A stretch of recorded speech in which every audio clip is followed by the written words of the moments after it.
Բարև ձեզ սիրելի դիտողներ, ողջույն Հայկալիքի հարգելի բաժանորդներ, ինչպես ես խոստացել էի, այսօր տեսանյութ եմ նկարելու, հրապարակելու տեղեկություններ և ներկայացնելու ներկայիս կառավարման համակարգում, այսինքն Նիկոլ Փաշինյանի վարչապետության օրոք կառավարման համակարգում ապազգային վիճակի վերաբերյալ փաստերով տարբեր և տեղեկություններով, որոնք դժվար չէ ստուգել, ներկայացնելու եմ հենց այն վիճակը, որը տիրում է այսօրվա կառավարման համակարգում։ 2018 թվականից Նիկոլ Փաշինյանը, երբ դարձել է Հայաստանի Հանրապետության վարչապետ, հետո 2021 թվականին նա այդ պաշտոնը շարունակել է զբաղեցնել մինչ օրս, կառավարման ամբողջ ապարատում, այսինքն վարչապետի աշխատակազմ, ազգային ժողովի աշխատակազմ և նախարարություններում, մեր գերատեսչություններում բոլոր պաշտոնները բաժանվել են և պաշտոնների ընտրվել են այնպիսի մարդիկ, ովքեր բացարձակապես զուրկ են ինքնուրույն կարծիք ունենալու, դիմադրելու, ըմբոստանալու, իրենցից վերադաս և ավելի բարձր պաշտոններ զբաղեցնող, ասենք փոխնախարարներին, նախարարներին, էլ չեմ ասում պարզ է վարչապետ, փոխվարչապետ և այս երևույթը ասեմ, որ նախկինների ժամանակ նույնիսկ չի եղել, այսինքն այնպես չի եղել, որ բաժնի պետ սովորական նախարարությունում սովորական բաժնի պետի հաստիքի թափուր պաշտոնին հատուկ այնպիսի մարդիկ ընտրվեն և այնպես կազմակերպվի մրցույթը, որ ընտրեն այնպիսի մեկին, ով իրենց մարդն է, այսինքն այս ռեժիմը, Նիկոլ Փաշինյանի ռեժիմը վախենում է անգամ սովորական նախարարության կամ որևէ վարչության բաժնի պետի պաշտոնում տեսնել մեկին, ով կարող է տարակարծություն ունենալ, ով կարող է ինքնուրույն կարծիք ունենալ, ըմբոստանալ, չընդունել հայրենավաճառությունը, չընդունել հայ ազգի շահերի դեմ գնալու ընդհանուր կառավարման գիծը և այսպես տոտալ ամբողջ կառավարման համակարգը սկսած բաժնի պետերից նշանակվել են կամազուրկ, անողնաշար, միայն իրենց աշխատավարձի ու խղճուկ պարգևավճարների դիմաց հայրենիքի շահերին դեմ գնալու, այլ խոսքով ասած հայրենավաճառ տեսակի, չեմ կարող այդ ինչ-որ ձևակերպում ճիշտ տալ, կենսաբանական էակներին, ասենց ասեմ, կենսաբանական էակներին, քանի որ մարդը իր տեսակով պարտավոր է ունենալ երևի իմ պատկերացմամբ այլ հատկություններ, արժանապատվություն, քննադատելու, վերլուծելու ունակություն, սեփական կարծիքի, չէ, անասունից մարդը տարբերվում է դրանով, որ ինքը պետք է վերլուծելու, սեփական կարծիք ունենալու, ամեն ինչի հետ չհամակերպվելու մոտեցումներ, հատկություններ ունենա։ Այս երևույթը բերել է նրան, որ մեր կառավարման համակարգը այսօր տոտալ ապազգային է, կարող է լինել, ես չեմ ասում այդպես մի կամ երկու կամ 5 հոգի լավ, ամբողջ այդ հազարավոր պաշտոն զբաղեցնող զանգվածում չլինեն, որ մնացած լինեն նորմալ ինչ-որ մարդիկ, որոնք արդեն այդ պաշտոնները զբաղեցնում էին իրենց հաստիքը քաղծառայողի կամ հանրային ծառայողի, իդեպ դրանք այնպիսի պաշտոններ են, որ գործից հեռացնել դու չես կարող, մրցույթով է ընտրվում, երբ որ մարդը ինքնակամ հեռանում է, թափուր հաստիք է լինում և այդ հաստիքին նշանակում են մրցույթ, մրցույթին մասնակցում են թեկնածուներ, այդպես է նոր մարդ ընտրվում։ Ասում եմ, որ Նիկոլ Փաշինյանի օրոք անձամբ ես այդ ամենի մեջ եղել եմ, քանի որ եղել եմ նախարարության աշխատակից, փորձագետ, հետո գլխավոր փորձագետի հաստիքի, բայց մեզ արդեն երբ որ բաժնի ղեկավարի հաստիքներ գալի, խնդիր էր առաջանում, թե դու ինչ քաղաքական հայացքներ ունես ու չեն էլ թաքցնում, որ անհնար է, որ մրցույթով դու կարողանաս հաղթահարել, քանի որ վերջնական որոշում կայացնում է հանձնաժողովը, ինչքան էլ որ քննությունները հանձնում է տեստային համակարգով եւ այլն։ Մի խոսքով, այս ապազգային վիճակը ունենք, այսինքն Նիկոլ Փաշինյանը տոտալ վերացրել է պետական կառավարման համակարգում որևէ նորմալ մարդու ինչ-որ պաշտոնում առկայություն, եւ այդ պատճառով է, որ մեր պետական համակարգը չի ըմբոստանում, դեմ դուրս չի գալիս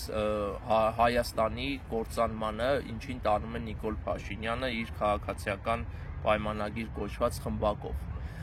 Մյուս տեղը, որ գիտեք, արդեն դա ոստիկանության կոչված մարմինն է, որը ուժով, բռնությամբ պահպանում է այս ապազգային կառավարման համակարգի իշխանությունը։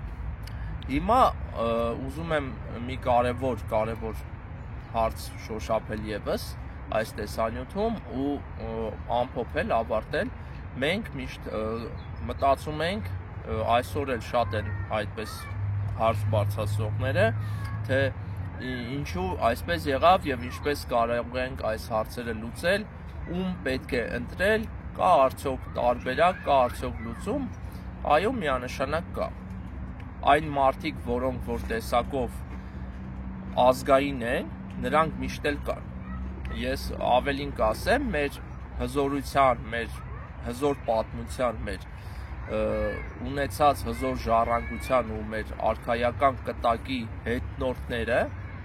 հետևորդները տեսակը այսօր էլ կա։ Եվ հայկական պետությունը կործանվել է, հայկական թագավորական պետականությունները անկում են ապրել, հենց այն պատճառով, որ էլի ժողովուրդը կարծես չի կարողացել հասկանալ, որ իր զորությունը կրող, իր տեսակի զորությունը կրող անհատներ ինքը ունի։ Տեսեք, եղել են հզոր ղեկավարներ, հզոր արքաներ, հետո եղել են վախկոտներ, ովքեր որ տարել են մեր պետականությունը կործանման։ Այսօր նույնպես չէ, եղել է այ ազգային պետություն, Արամ Մանուկյաններ, Գարեգին Նժդե, Դրաստամատ Կանայան, մի խոսքով ազգային հզոր գործիչներ, եւ մենք ունեցել ենք պետականության կորուստ, եղել են ազգադավ օտարի ծառա բոլշևիկներ եւ մարդիկ չեն սկսել փնտրել իրենց արքայական տեսակին, իրենց ազգային տեսակին ու գնացել են բոլշևիկների հետևից, 1920 թվականն է վերաբերում։ Բոլշևիկների հետևից, ովքեր որ բերել են միջակություն, ովքեր որ ազգայինը ուրացել են եւ հայկական պատմությունը խեղաթյուրել են, հայ ազգի ինքնաճանաչումը, ինքնագիտակցումը իջեցրել են, եկել հասել ենք 1991 թվականի վիճակին, երբ ունենք հնարավորություն ազգային պետություն ստեղծելու, սակայն նորից մեր ժողովուրդը չի նայել իր արմատներին, չի նայել իր ընտիր տեսակին, ինչպիսին մեր, կրկնում եմ, հզոր այրերի, հզոր արքաների տեսակն է, այսօր նույնպես մեր խնդիրը 100%, 200% այդտեղ է։ Մենք չենք նայում մեր մեջ եղած հզոր տեսակին, մեր այրերին, մեր արքայական տեսակին։ Այսօր էլ մեր մեջ կան Արշակ երկրորդ թագավորի տեսակը կրող անձիկ, այսօր էլ մեր մեջ կան Արամ Մանուկյանի տեսակը կրող անձիկ, Գարեգին Նժդեի տեսակը կրող անձիկ, Լեոնիդ Ազգալձյանի տեսակի անձիկ, Մոնթե Մելքոնյանի տեսակի անձիկ, իրենց է անհրաժեշտ գտնել, ոչինչ չի կորել, հայկական հզոր տեսակը, հայկական զորեղ տեսակը, արքայական տեսակը, արիական տեսակը, այրերի տեսակը չի կորել եւ մեր փրկությունը, լուծումները, հաղթանակները, կայացումը, զարգացումը հնարավոր է միայն այդ տեսակի վերագտնելու, այդ տեսակի հետ գործակցելու, այդ տեսակի ղեկավարման, պետության կայացման գործին ծառայելու, բերելու միջոցով, այլ ձև հնարավոր չի լինելու։ Պողոսիկին հանելով,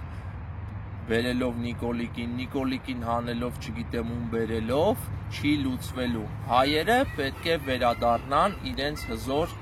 տեսակին, իրենց արիական, արքայական հզոր տեսակին։ Այս հարցին շատ լուրջ վերաբերվեք, խնդրում եմ, եւ առաջիկա առիթով օգտագործեք ապրիլի 24-ի օրը, որ ամբողջ աշխարհի ուշադրությունը մեզ վրա է, հայերիս վրա է, Հայաստանի վրա է։ Այսօր իսկ մենք արդեն տեսնում ենք, որ տարբեր երկրներում ցեղասպանության հետ կապված ոգեկոչման միջոցառումներ կազմակերպվում են, կոնգրեսում լսումներ, տարբեր երկրների սենատներում, բայց ապրիլի 24-ից հետո այդ ամեն ինչը կթուլանա, կմարի, եթե մենք չօգտագործենք այդ հնարավորությունը եւ հրապարակում չկանգնենք, չհայտարարենք մեր հզոր տեսակի, մեր հզոր պետություն ստեղծելու կամքի վերաբերյալ։ Էլ ավելին ասեմ, մենք կունենանք լուրջ վտանգ մեր թշնամի թուրք-ադրբեջանական